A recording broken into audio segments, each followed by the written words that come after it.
back, Refocus Gang, and welcome back to another episode of Refocus on You. I greatly appreciate you guys watching.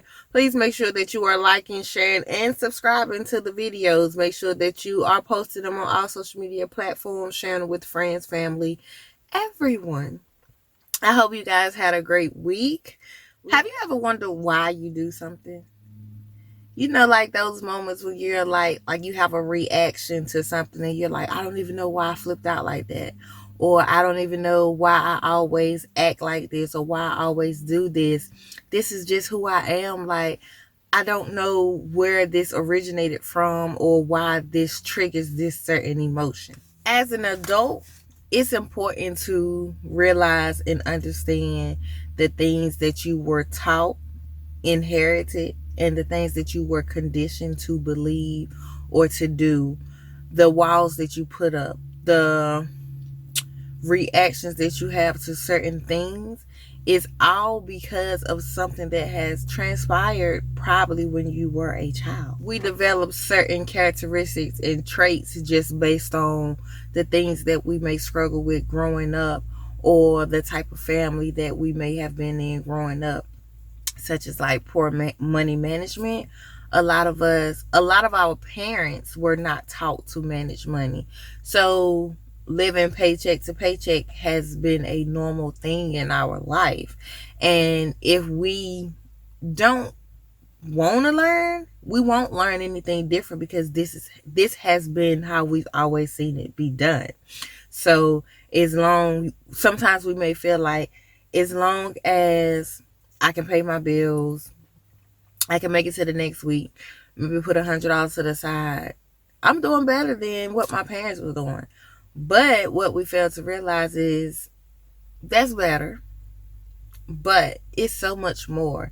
It's so much more to money management. It's so much more to saving and investing. It's so much more that we can learn aside of just saying this has always been how it's done. And if we don't realize the cycle that we're creating, we'll stay stuck in. And that's what I want to talk about today. The characteristics and the traits that we develop simply because we were exposed to different things, or say you were bullied growing up, or you were sexually assaulted. You develop characteristics and traits to try to protect yourself. A lot of times you hear people say children are like sponges. They soak up everything around them. And that is so true. A lot of things that we do in today's time is simply what we were taught, what we were conditioned to do in order to protect ourselves, or it's the opposite of what we were taught or what was done to us. And because we hated what was actually done to us, so we kind of do the opposite so that we feel like we're not imposing that hurt on someone else. One of those things is like when we was growing up, I had an aunt that would not let you drink until the kids couldn't drink until after they finished their food. I don't do that to my child simply because who am I to tell her if her throat is dry? I'm not her. As long as she eats her food, drink. If she don't eat it all, maybe she's full. If she don't want it all, she just didn't want it. Like, I'm not in the business of making anybody eat or not drink simply because I feel like they don't need to. So that was something I hated growing up. So I don't do that to my child. She thirsty, give her something to drink. Even if it's 3 in.the.morning, give her something to drink. She's thirsty. Like, we don't have time. Like, you can't have nothing to drink after this time, or we don't do that. It's important to dig deep into your habits, though, and find the original, especially bad habits like procrastination, anger, low self-esteem, low self-confidence, hatred. It is very important to try to figure out where that originated from so you can kind of nip that in the bud. Those are all habits that we could do without, really, especially like hatred or low self-esteem. Procrastination is bad, but I don't believe it's as bad as low self-esteem or as bad as hatred, especially self-hatred. We have to kind of dig deep within ourselves, within our childhood, within our upbringing, and kind of figure out where did this originate at. So I'm about to break down one of my issues with you guys, and I hope that you pick an issue or you start digging into your life and trying to figure out, where did this begin? Why am I truly like? Okay, so the first thing, determine the issue. Listen to yourself. Listen to your whole self. Mind, body, soul. Listen to yourself. Determine the issue. Sometimes you may have to actually study yourself. You may have to get a mood journal and kind of write down your moods so you can start to pinpoint what happens or what exactly happened before this to make you feel this way. And what happened to like bring upon the emotion? How did you feel? Because sometimes when we bring upon certain emotions, we can feel all the emotions from times before and before and before. So we can kind of pinpoint like, oh, this is where this started. Recently, I had someone tell me to comb my hair out. Simply because they like straight hair and they didn't want me to have dreads.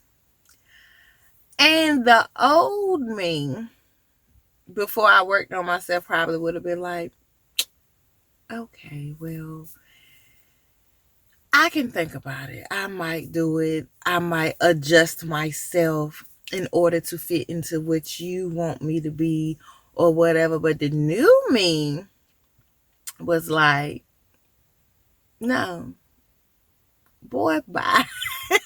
Like, if you don't like my dress, just don't like me. I mean, that's the simplest way I can put it. But I had to realize a while ago that low self-esteem was something that I started feeling growing up. I remember in elementary school, I had these red glasses, and they were kind of big for my size, and everybody called them Coke bottle glasses. And I remember that was about the first thing people started picking on me about was my Coke bottle glasses. And when I first got them, I thought they was the bomb, no lie. Like, oh, I look smart. I really thought they was the bomb. And I remember I went to school with them and I had on a troll shirt and I was taking pictures. And people was just picking at me about my glasses. Oh, I can't see and they so big and all of that. Which kind of, as a child, you know, you're like, oh, well, I don't even want to wear these anymore if they're going to be talking to me like that. And then I also had buck teeth growing up.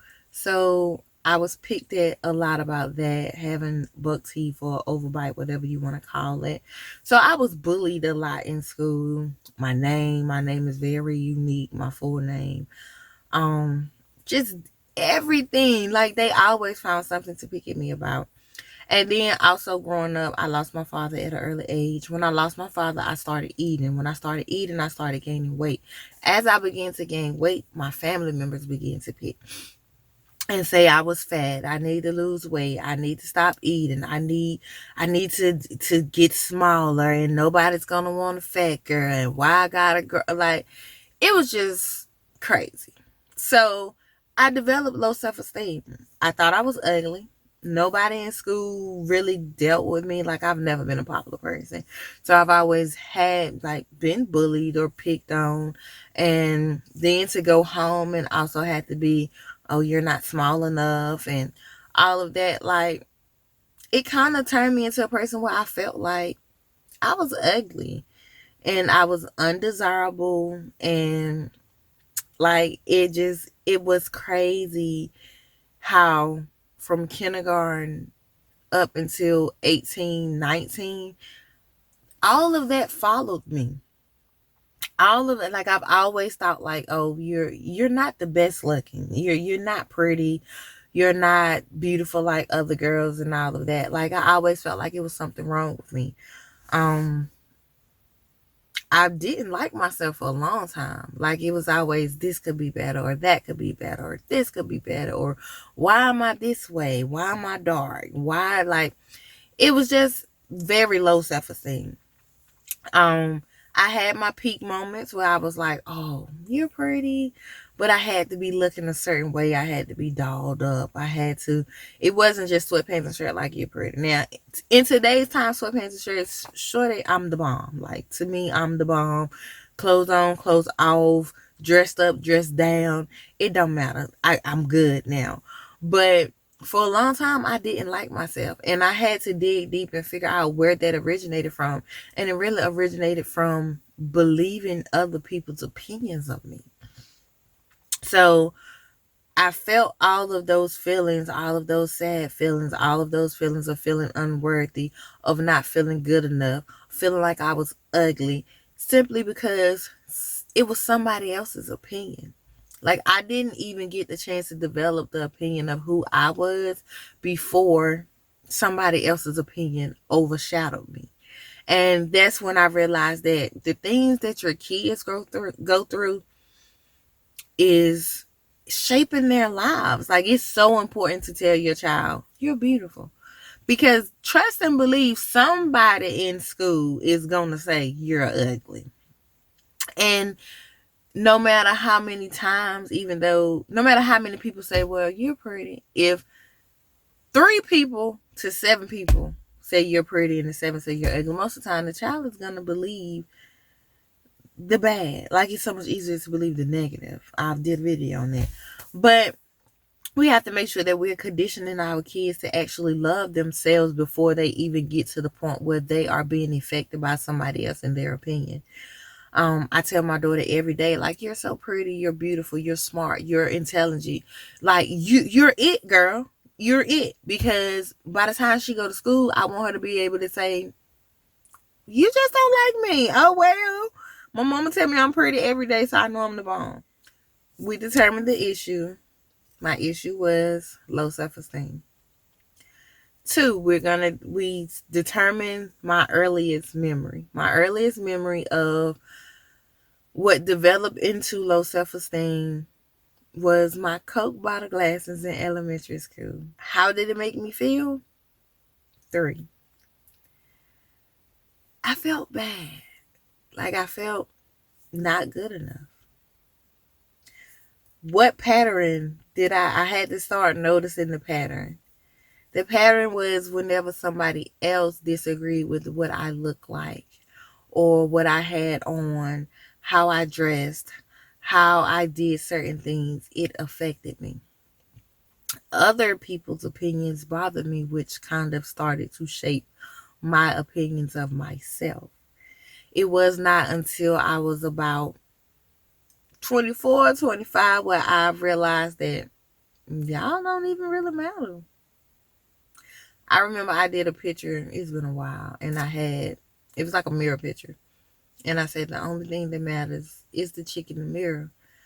And I have really developed that type of self-confidence. If you don't like me, if you don't like the way I look, if you don't like my hair, if you don't like my skin tone, before I fix my teeth, if you don't like my buck teeth, that's your problem. That has nothing to do with me. I had to learn that self-esteem is self. What I feel about me, not what you told me I am. So I had to get to the bottom of it and learn to deal with it. Notice the patterns. When somebody says, oh, you should such and such, don't adjust yourself to nobody else's expectations. The only thing that matters is what you are expecting from you. Break it down the issue. 1, determine the issue at hand. Try to think back to the earliest memory of that issue. That way you can kind of break down where it originated from. How did it make you feel? Determine how it made you feel, what emotions you felt. What did you do after you felt that emotion? 4, what pattern do you notice? When do you feel this way? Is it something somebody else is doing to you? Is it something you're doing to you? And 5, learn to manage the situation. Don't let it frustrate you. Don't get mad. Don't cuss. Even once you have developed a sense of, no, I'm not adjusting for you, or no, I'm not participating in this, or different things like that. Don't let it get you out your character. Just learn to say no. No don't need an explanation. After doing all of that, developing, figuring out everything that's going on, figuring out the origination of the issue, make sure that you own your feelings. It's normal to feel a lot. It's normal to feel certain emotions. It's normal to be happy, sad, anxious, mad, frustrated. All of that is normal. Own your feelings and think about what happens when you feel those emotions. Think about how you can learn to control those emotions. Give yourself room to grow. Until you learn to convert the emotion, don't be afraid to step back for a minute. So, like, before I learned to manage my low self-esteem or to not take other people's opinions to matter at all, really, I had to start, like, taking breathers. Like, if somebody would say something that I felt like, why are you saying it? Or that's your opinion. Instead of getting mad or trying to fly out the handle or why are you bothering me, such, sometimes you just gotta step back and be like, okay, whatever. Sometimes silence is golden. Don't say anything at all. It is what it is. So give yourself some room, especially in things like hatred, where you're used, hatred is taught. So where you're used to not liking certain things or determining what's normal and what's not and saying, oh, I don't like that. Sometimes you have to give yourself room to actually adjust to saying, I can't do that. I can't judge that. I can't do that anymore. And it takes time. It takes effort. It takes mindfulness to change. Keep an open mind. Most people are not intentionally trying to hurt you. Kids bullying, sometimes it's not intentional. Sometimes they just don't know no better. Especially if kids grow up in a house where their mother or father or siblings bully them. Sometimes their escape is to come and bully somebody else. Or like people telling you, or people telling me like, oh, well, I don't like this about you. They may not be intentionally trying to hurt me. They may be actually telling me their opinion. Or like the person who said, well, I want you to comb your dreads out because I like straight hair. That's just what they like. And he may not have been intentionally trying to tug at my self-esteem, but in reality, he did. So I can't fly off at him like, well, why are you trying to make me change? Because he's catching some riff that other people probably should have caught that he don't even know no better. So the easiest thing to do, instead of flying off or feeling like you're intentionally trying to change me, just say no. I'm not. If you don't like it, that's your business. Just remember, when you are going through these motions, give a person once, maybe a explanation. This is how I feel when you do such and such. It stems from a lot of different things, but I don't want to feel this way. So could you not do this anymore? If they really love you and value you, they will adjust. It's nothing wrong with giving an explanation, especially if it's somebody that you care about or somebody you want in your life. It's a limited amount of loyal and trustworthy people on the earth. So we can't just throw everybody away. But those who don't value you, we can push them in a distance. So if somebody values you, they will adjust to what you need them to do in order to not make you feel a certain way. So give them the benefit of the doubt and kind of, hey, this is what's going on. Like I said before, mood journals. Do your mood journals. If you don't know what you're dealing with or what issues you're struggling with, because sometimes they have become so normal to us that we don't realize that we have low self-esteem. Like some girls look in the mirror and be like, and not realize that may be an issue. And sometimes I look in the mirror still and say, wait a minute, girl, get yourself together. But it's not dissecting my whole body because I feel like it's not presentable enough, or it's not like the girls on the TV or different things like that. Make sure that You use your mood journals to help you identify your triggers. Pinpoint your moods, pinpoint your triggers, and find the origination of them and deal with them. Dig deep. It is so much easier to dig deep and not give people the reaction they want. Like I said, people will push your buttons and they're trying to get a reaction out of you. And the more you show them that you're not getting a reaction out of me, the quicker they'll leave you alone. Okay, so I hope this video helps someone. Dig deep, find your triggers, find your emotions, find the origination of things that you feel like are bad habits that you do not want to deal with anymore, and fix them. You'll live a much happier life. Like I said, I think I'm the bomb now. Like, you can't even tell me I'm not cute anymore. Like, the things that I did not like, I learned to fix them, and I just feel like I'm the bomb. Look how pretty my skin is. Chocolate, like just straight chocolate. Thank you guys for watching. I hope you guys have a great day, a great week. Please like, subscribe, and share. Bye.